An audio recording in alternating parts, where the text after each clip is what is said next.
Olha só, vamos mergulhar direto nisso. Sabe, quando a gente pensa em exploração espacial, é super natural que nossa mente voe imediatamente para aqueles foguetes reluzentes cruzando a atmosfera ou para os astronautas flutuando na gravidade zero, né? E convenhamos, eles recebem grande parte da glória com toda a justiça. Mas, na nossa análise de hoje, a gente vai dar uma mudada nesse foco. A verdade nua e crua é que absolutamente nada dessa glória toda acontece sem uma infraestrutura monumental, muitas vezes oculta e firmemente ancorada aqui mesmo, no chão. Então chegou a hora de desvendar os verdadeiros heróis anônimos da exploração do cosmos. É meio fascinante parar para refletir sobre isso. O que é que realmente sustenta o lançamento de um gigante de metal para fora da nossa atmosfera? Pensa comigo, a resposta não está só na física da propulsão. Ela está nas milhares de milhas de cabos espalhados pelo solo, em sistemas de suporte incrivelmente complexos e, claro, nas imensas equipes em terra. Muito antes de alguém sequer pensar em acionar um motor, uma sinfonia industrial perfeita precisa ser regida na superfície do nosso planeta para tornar o sucesso de qualquer missão sequer possível. Então, parte 1. A glória e os bastidores. Vamos ver onde toda essa base da exploração começa. Parte 2. O coração da montagem. O imponente, o famosíssimo VAB. Bom, o VAB, ou Vehicle Assembly Building, que fica lá no Kennedy Space Center, é literalmente o coração da montagem espacial. Ele foi originalmente construído na década de 60 para abrigar aquele gigantesco foguete Saturno V durante as missões Apollo, lembra? Mas agora ele foi totalmente modernizado para o programa Artemis. E olha, a palavra grande simplesmente não faz jus ao VAB. É uma estrutura tão colossal, com um volume interno tão absurdo, que o prédio tem, sem brincadeira, o seu próprio sistema climático interno. Em dias muito úmidos, nuvens de chuva poderiam se formar perto do teto se não fosse por um complexo sistema de circulação de ar. É engenharia numa escala que parece quase geológica. E para conseguir envolver o novo foguete SLS, o Space Launch System, o interior desse gigante passou por uma transformação massiva. Eles instalaram 10 novas plataformas de trabalho gigantescas chamadas de AAK. E o mais legal aqui é que essas plataformas não são só andaimes comuns. Elas se fecham em torno do foguete como um abraço completo e dão para as equipes de engenharia um acesso ininterrupto de 360 graus a cada milímetro da nave. Isso é absolutamente crucial para testes e para aquela integração perfeita. E lá dentro, no ambiente que honestamente mais parece cena de filme de ficção científica, o poder industrial puro entra em ação. 325. Esse número é a capacidade em toneladas das colossais pontes rolantes que operam lá no alto. E o mais chocante nem é o peso absurdo que elas levantam, mas a delicadeza com que fazem isso. Essas máquinas massivas movem componentes de foguetes que são extremamente sensíveis e caros, com precisão milimétrica. É a união literal da força bruta com uma cirurgia de altíssima precisão. Parte 3. A caminho da plataforma. A jornada épica por terra. Assim que o foguete sai do VAB e vê a luz do dia, começa um processo dividido em 3 etapas físicas cruciais. Primeiro, essa montagem milimétrica que a gente acabou de falar. Segundo, a travessia épica usando uma máquina chamada Crawler Transporter até a icônica plataforma 39B. E terceiro, os momentos finais na plataforma com sistemas extremos de ignição e som. Vamos focar rapidinho nesse segundo passo, que é espetacular. Para mover um edifício de dezenas de andares, que, aliás, também é basicamente uma bomba controlada gigante, você precisa de uma máquina sem paralelos. O Crawler Transporter é esse veículo de proporções míticas. E tem um detalhe genial de engenharia civil aqui: a estrada que ele percorre não é de asfalto ou de concreto comum. Ele avança a uma velocidade minúscula sobre um leito construído só com pedras de rio.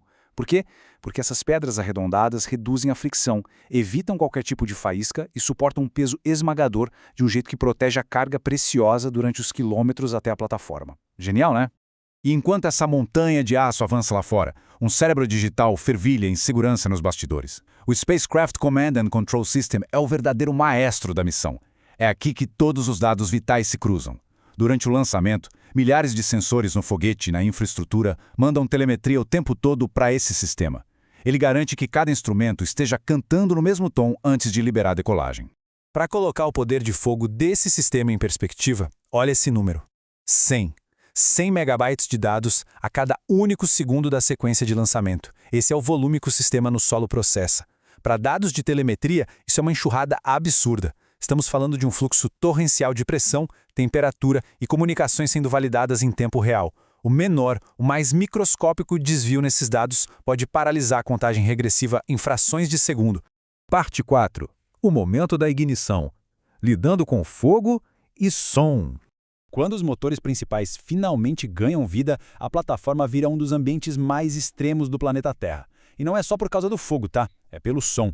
A energia acústica gerada ali é tão violenta que, se ela refletir na base da plataforma e subir de volta, pode literalmente despedaçar a própria nave. E como é que a gente resolve isso? Com água, mas muita, muita água. O sistema de supressão de som despeja a loucura de 1.100.000 galões de água por minuto sob os motores na hora da ignição. Na verdade, sabe aquela fumaça branca imensa que a gente vê nos lançamentos? Esquece a fumaça. Aquilo ali é basicamente vapor d'água criado por esse dilúvio instantâneo que absorve e abafa a energia destrutiva do som. E, finalmente, parte 5. A voz da Terra. A incrível Deep Space Network. Depois daquele rugido ensurdecedor da decolagem, a transição para o espaço é quase poética, guiada pelos bips silenciosos da comunicação. A gente entra no domínio da Deep Space Network, a nossa rede de espaço profundo. Não importa a distância que uma sonda chegue, ela precisa de uma orelha na Terra sempre apontada para ela. Mas tem um problema, a Terra gira. Uma antena só ia perder o sinal rapidinho. Para contornar isso, posicionamos estrategicamente 3 complexos globais. Um em Goldstone, nos Estados Unidos, outro em Madrid, na Espanha, e o terceiro em Canberra, na Austrália. É como uma corrida de revezamento planetária. Quando uma estação perde a nave de vista no horizonte, a próxima já assume o sinal, criando um link constante e ininterrupto. E essas estações usam tecnologia numa escala difícil até de imaginar, ancoradas por antenas de rádio monumentais de 70 metros.